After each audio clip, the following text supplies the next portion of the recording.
With the next installment of my honest Etsy journey. So if you've been following me, you'll know that so far I am setting up a new Etsy store.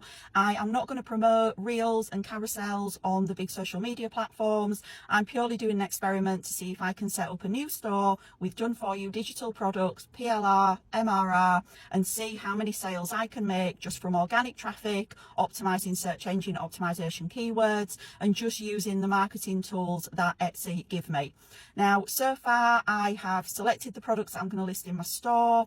I have done descriptions. I have done keyword titles. I've asked ChatGPT to help me do that so that I can make sure that they're really search engine optimized. I went through the other day and I showed you the mock-up templates for the visuals that I've been using.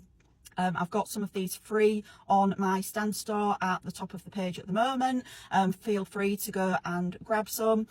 So yesterday I opened up my store. I got all my products listed on there.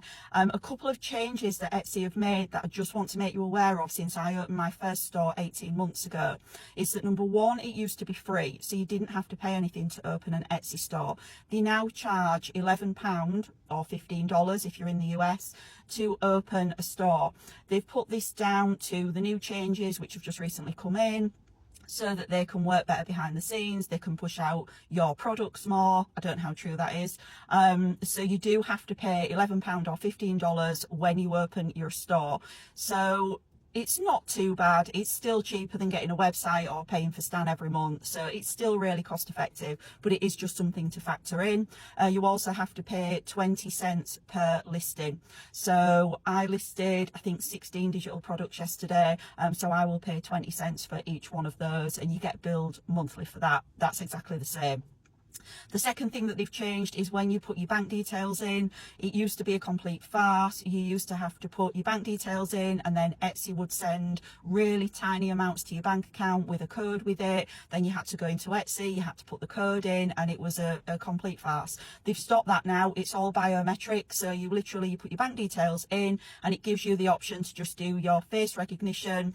So you can just have a picture taken on the app and it scans that against a form of ID that you also have to scan in, so that can be a passport or a driver's license, usual kind of photo ID.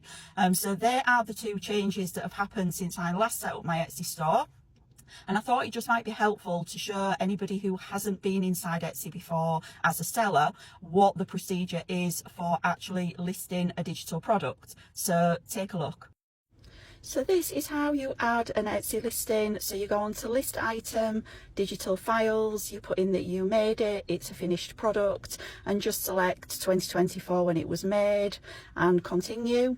And then here you just put in the title. Now I prepared all of my titles, all of my product descriptions. I got ChatGPT to help me write really keyword search engine optimized titles so that I could just copy them off a Google Drive document and paste them straight in.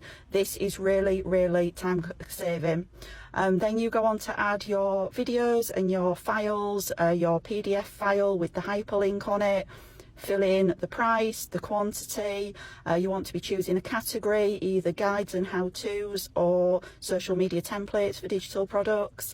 And then once you've finished, you just hit. So my store is up and running now. I'm not going to tell you the name of it because, like I said, I want it to be completely organic. I am going to monitor how much traffic I get, how many views I get, how many sales I get. I have set up in Etsy some different emails and different discounts, which I will talk you through in the next installment because it's quite a lot of information to take in all in one go. But right now, the store is set up. It's been live for 24 hours now. So if you're interested in opening an Etsy store, if you're looking for a way to sell digital products without having to rely constantly on social media, then please give me a follow because I am going to be keeping you updated with my progress, and hopefully, fingers crossed, we're going to start making some sales.